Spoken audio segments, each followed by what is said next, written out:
Greetings, Earthlings, wisdom keepers, wisdom seekers. Welcome back to WizdomDropz, your source for daily drops of wisdom and savvy cat astrology.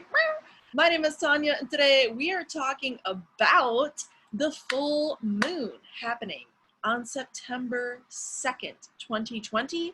This is an intense period of the world's reality at this point in time. There's a lot going on in the world, and I think today, by the end of this video, you're going to see how astrology tells us that and informs and kind of is the omen for these types of experiences that we're seeing play out in the world. So I'm excited to just, give you the information as I'm interpreting it, and we're going to go real quick through this. So if that's your style, stick with us. I'm showing you the charts in here. I'm going to be screen sharing, okay? So you're going to see exactly what is happening during this period of time. And we're going to be going back in time to the new moon so that you're going to see how a new moon and a full moon connect.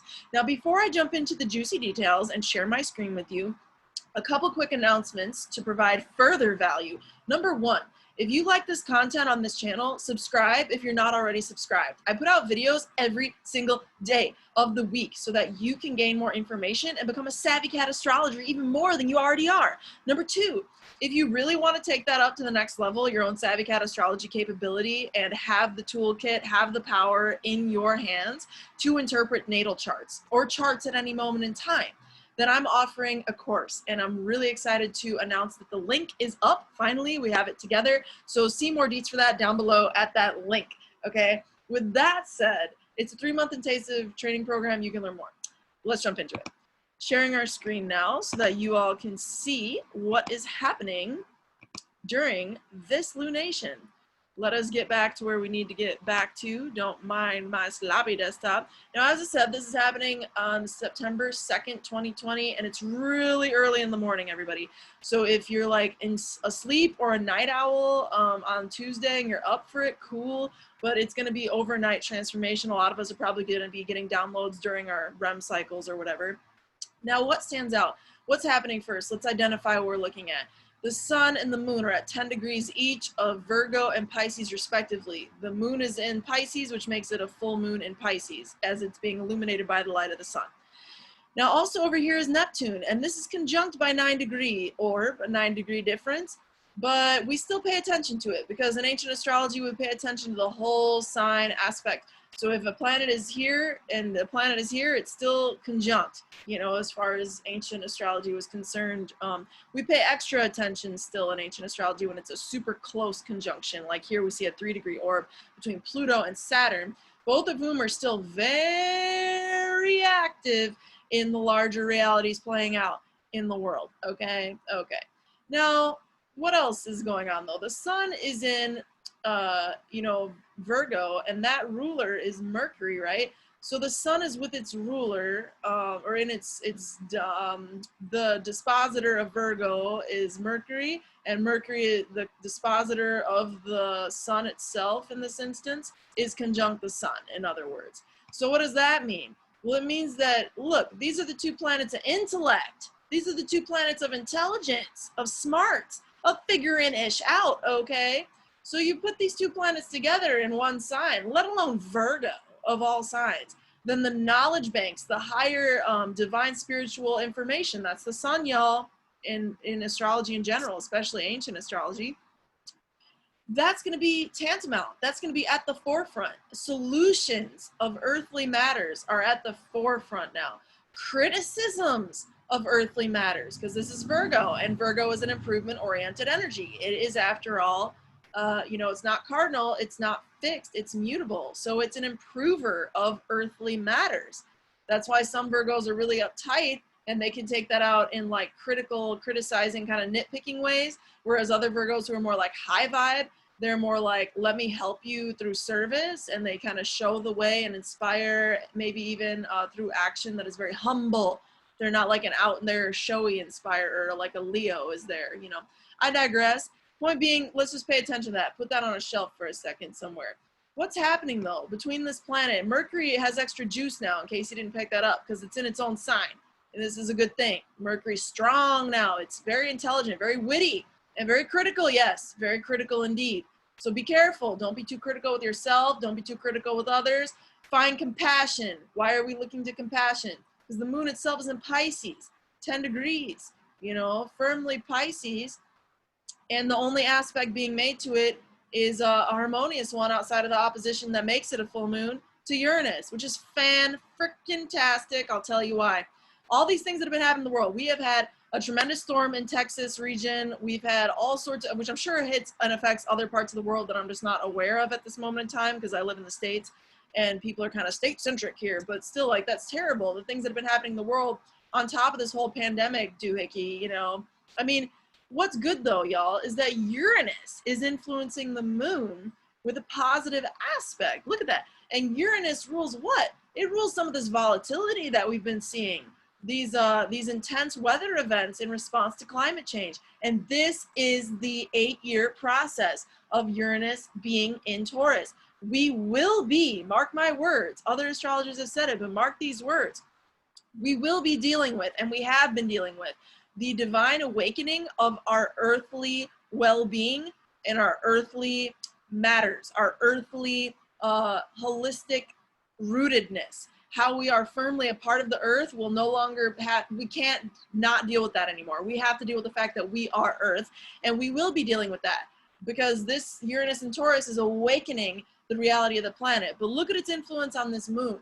You've seen the harmful things that have come through, these storms, these massive events that have been coming through the world, these fires that have been coming through the world, you know. And look at the aspect though. And remember, y'all, before we jump into that, let's finish this thought. Uranus is in a good aspect with the moon. Moon is our feelings. Moon is our bodily responses. Moon is our physical environment. Moon is all of that, okay? And over here, Uranus is supporting it. So finally, I think we're going to see a bit of a break, even though there's a heck of a lot of tension. Okay, look at all this. The Jupiter-Pluto-Saturn conjunction is still alive and well, still ticking in Capricorn, the old, you know, fogey. And over here is Venus, you know. Over here is Venus in opposition. Ouch, women. Women have been going through the challenges with the systems, the challenges with authority, the challenges with more conservative, kind of older school men, and those types of figures. Femininity has been standing up as well to those though, and with good dignity over here in Cancer. So the feminine and the masculine, and when I say masculine, I don't mean masculine like Leo necessarily masculine. I mean masculine like the old outdated masculine, the more conservative, which isn't necessarily conflated into the same, right? But the more like reserved masculine, the more like old and I accomplished something and now I'm firmly rooted there. That's Capricorn. So Venus in her divine feminine glory over here in Cancer, full of splendor and just feminine lush curve vibes and soothing energy and nurturing mothering energy. She's contesting this. She's like, no. And she's actually, we're being asked to go into that energy because look at the moon. What's the moon doing, y'all? The planet that's conjunct the moon, Neptune, is sending a nice big fat trine still, okay, to Venus at the time of this lunation. So we are being asked through our psychic energy, Neptune, through our higher compassion energy. Remember, we're being asked to be compassionate during this full moon with ourselves and others, okay? But it's asking us to go there and to go there through water. Look at all the water activated. Venus is in Cancer. The moon and Neptune are in Pisces. So be in your element of water. Cry if you're crying. Take a bath and a shower if that's going to serve you. It usually serves me. I think it serves a lot of other people to do that, to cleanse, to purify your waters. Drink a lot of water, good quality water during this period of time to purify. Sit with crystals that have a water-like vibration to you, like selenite, aquamarine, celestite, things of those sorts, kyanite, things that are even blue, you know, like that have more of that water frequency. Abalone, that even comes from the water. Lapis lazuli. I mean, I could go on, you know, but all those sorts of crystals, you know what I'm saying? Sit with them. And over here, you know, we still have this opposition happening, but the moon is in good aspect with Uranus. Now let's look back, because we're savvy cat astrologers. Let's look back before we really just conclude what's happening and what you can emotionally expect during this period of time. Oh, and there's that nice big fat, we have a beautiful grand trine in Earth. It's not like the most exact degrees, but I definitely still count this as a grand trine between Jupiter to Uranus, okay, over here to the sun, And that's just freaking incredible to have, to alleviate all this tension. Look at all those X's, all those red lines, all those squares, those oppositions. We have a gorgeous grand trine, further echoing my predictions that things will start to smooth out in a nice way amidst all this tension. And maybe they'll smooth out more from the perspective of innovative ideas. Because look at this. Let me just hold up on the other item for a second, the new moon that is. Look at this. Jupiter's higher knowledge. Uranus is awakening. The sun is divine higher knowledge from the highest of sources. The Jupiter is related to benevolence and very much so related to the sun in this regard. The sun is the deep spiritual information of the highest and greatest and truest calibration. Jupiter is kind of like the philosophical version of that, if you will. So these are all the planets of truth. In other words, these are the planets, Uranus and the sun and Jupiter. The planets of truth are in divine harmony. So divine truth is coming out, and it's of the earth element. The earth itself is awakening. Uranus retrograde in a Taurus, 3 times as strong. It's retrograde in Taurus. And they're speaking together in harmony. You see all these trines as I activate them? So there is very much so, and especially because of this mercurial theme that we already see where the sun is housed in the sign of Mercury, and Mercury itself is co-present in the same sign, aka conjunct still, right, by ancient standards, by sign. So this is really telling me there's a lot of good information coming through despite these challenges. Look at Venus, despite the challenges with the deteriorating system, the outdated system, you know. Mars is still active at the party, is squaring off here with the gods of karma and fate. You know, Saturn and Pluto are still square Mars. So there's still tension. There's still wildfires. There's still probably even these types of hurricane storms.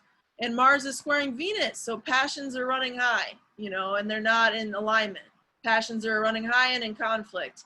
And they're having to be resolved, though. They're being forced to be resolved. And look at the dignity. Venus, good dignity in Cancer. Mars, real good dignity in Aries. So there's intense passions and everybody's functioning real high right now. Everybody's volume dials turn way up. It's like, crank it. But it's like, be careful on the vibration that you are crunk on, friend, because I'm suggesting that what this full moon is encouraging us to do is to return to the earth and return to the water, return to our emotions. That's really what's happening. And if you see it playing out in the news, that's what's happening. Water is what fights fire. And the reason we don't have enough water right now is because of the climate change, because of these intense global warming events. And because of that, we're seeing land masses be demolished, be obliterated through these crazy events of Mother Nature.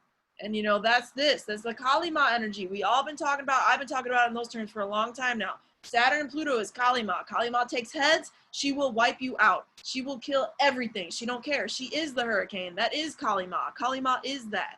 You know what I'm saying? So be aware, but let us be savvy cat astrologers now, and let us look back at this previous moon we just had. And in this, we will see that the new moon, okay, that is informing this full moon, okay, tells us a lot about how things have been playing out for that have been happening over the last 2 weeks. And we need to go back, because if we don't go back, we're never going to understand fully. We're never going to collect that information fully to really comprehend the predictions that I made in that new moon video, which you can go ahead and rewatch. Please do.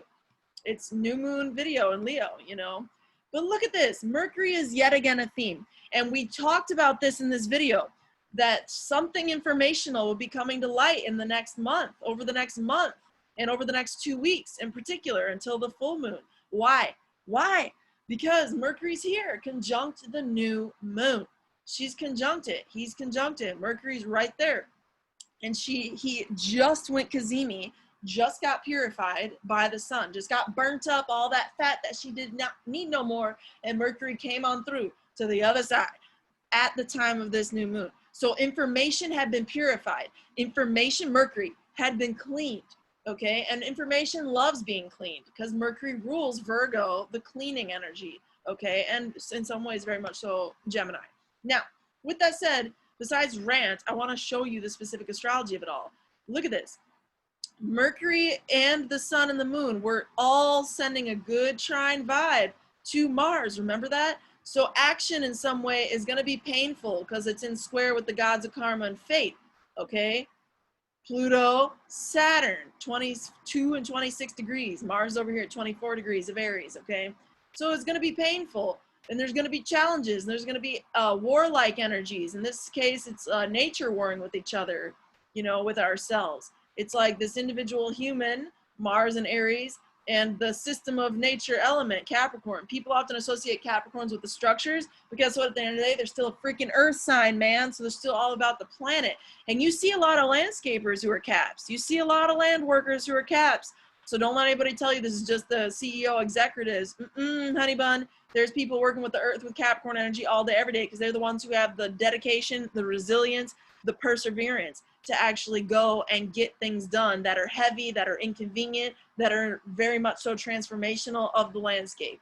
Because remember, Capricorn's third house cusp is Pisces, which makes us magic. But I'll digress.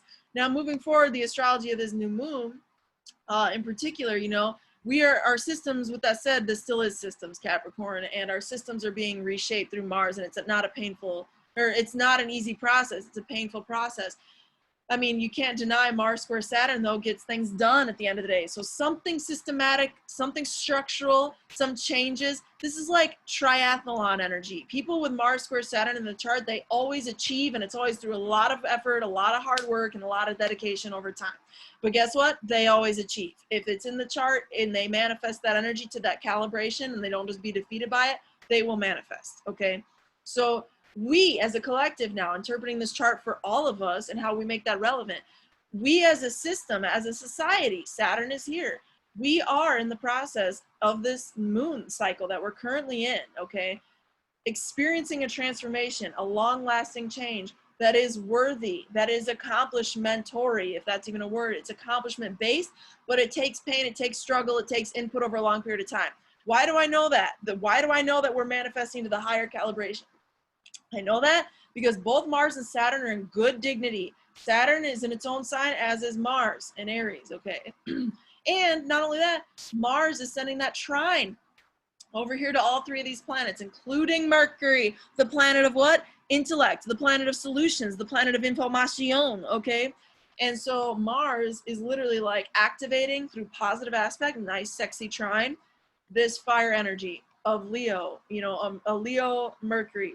I think, as I said in that video, information keepers are going to be coming through as celebrities of sorts in this period of time. Celebrity energy people as well could be coming forward with their own critiques, like a Joaquin Phoenix, a vegan at the Oscars or whatever that event was that he did. Sorry, I'm like totally ignorant of that world, that reality. But like, he did a really powerful speech there. That sort of energy is going to be prolific, I think, in the next week as we see this full moon ripen. Because this is the seed that we're looking at. The mother and the father came together. This is a zygote. This new moon is a freaking zygote. And if you don't know what a zygote is, it's a unicellular cell. It's how all of us started off. You were a zygote at one point in time as one fertilized egg, basically. And so this is the new moon. And so this is the energy we're under now. Let's bounce back to that full moon that we're currently under the influence of at September 2nd and really digest this now that we just saw that. Mercury is now in Virgo. You know, it's a different energy, but it's critical. And I still think celebrity energy is going to be coming forward very pivotally. Why? Look, Vesta's over here, the asteroid of service in celebrity energy of Leo. Interesting. Let's read that, shall we? In conjunction with the new moon we just read, of course. And so anyway, I think you're going to be seeing a lot of that play out. Celebrities are information keepers of pivotal information. People come through with really critical critiques that have long-lasting impact and influence over these systems. Look, Mercury's here, sending really good energy to all that shitty energy of that conjunction with the Saturn, the Pluto, the Jupiter, just like amplifying the Saturn-Pluto energy, right? Because Jupiter amplifies everything it touches. Another highlight, we're going to see earthly matters be coming at the forefront and information about earthly matters coming to the forefront. Climate change, I think, is going to get finally more of an elevation in society because of the stuff going down in Texas. It's big and it's in Texas, and Texas is big, and now it's having a big old storm, so the news that comes around is going to be big, and this grand trine is suggesting that as well. And it's all information that brings us to a higher level, because these are the information keepers and the planets of awakening. Jupiter and Uranus are the planets of awakening. These are the planets of information and intellect and even divine information, okay, with both Jupiter and the sun. So in Mercury too, I don't throw them out. You know, I think Mercury's a very skillful planet, but I digress.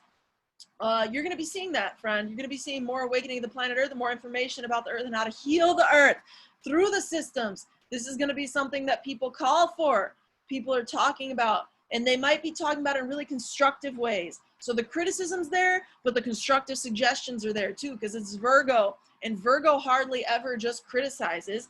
Virgo always criticizes, let me tell you a little secret. Virgo always criticizes because they know of better ways. And that is why Virgos tend to so-called nitpick, because they know of the better way. They know of the more functional way. So I think some earthly keepers are going to be coming forward. I'm very excited to see how this plays out, because I think that while this moon is definitely tense, I'm not trying to lie to you, while this moon is definitely intense, because there's a, we didn't even talk about this, the T-square, you know, there's a T-square between Venus, Saturn, and Mars. We're being asked to go into Mars, though. We're going to be asked to go into our individual power over this larger system and this larger shit show, you know, excuse my French. You're being asked to call into your power as an Aries, because this is the apex of this T-square. And you always look to the opposite as well. And look over here, Juno, the sexe planet of spiritual soulmate relationships. Could not be any more perfect. 24 degrees, 1 degree off from Venus. Okay, 1 degree off from Saturn. We're being asked to come into ourselves and our self-individual power. Let me tell you what this means. Mars in Aries. We're being asked to come into our individual self-power that we each possess as one tiny but mighty being that we are, in order to serve through compassion, because the full moon is conjunct Neptune. That's like extra, and Neptune is in Pisces, which is extra Neptune. You know what I'm saying? So it's like real vibey. Everybody be vibey out here right now. We're being asked to come into that individual power, though, to serve the collective with empathy, to serve individuals in our lives with empathy, to serve relationships in our lives with empathy, serve partnerships in your lives at this point in time with empathy, and you're going to find gold mines, gems in the people who you are partnered with. In friends, mark my words, you're gonna, if you go into this individual power and you stand boldly in that, if you stand independently in that, whatever that means for you, then you're gonna experience gold mines. You're gonna experience gems in your friendships, in your networks of people who you're partnered on with in a one-on-one basis. Business partners, deep friends, you know, marriage partners, soul partners, and relationships, like serious committed relationships. I think that there's going to be tension there, but if you go into that independent, you stand up for what you need to stand up for, and it needs to be compassionate, because Mars is sending, you know, all that energy out into the world from its own sign. And keep in mind that you're being asked to be liberated in this process, because Lilith is here with Mars. She's the unleashed divine feminine, like the wild girl, like she just wants all of it, she don't give a fuck. You know, like that's Lilith. We're being asked to go into that a little bit, and you're going to experience gems and friendships through going into that place of honesty. Just be sure in all that Lilith energy and everything, and Mars over here, don't attack your partners right now. Don't attack your business friends. Don't attack your long-term friends. Don't do that. You need to come with empathy. But if you're honest, if you're in your own and you're liberating, because there's a lot of Uranus energy, a lot of Lilith energy here, I think you're going to see a lot of great results. I can't wait to hear about it. Leave me a comment down below. Subscribe if you're not already. Thanks for sharing any you know, thoughts you have about this video format. I hope it served you. I hope that you enjoy this content. If you do like the video, hit the like button. It supports me, it supports the channel, it supports you, this platform, you know, ultimately that we're building. And with that said, my friend, through next time, until next time, may the stars be with you. Peace.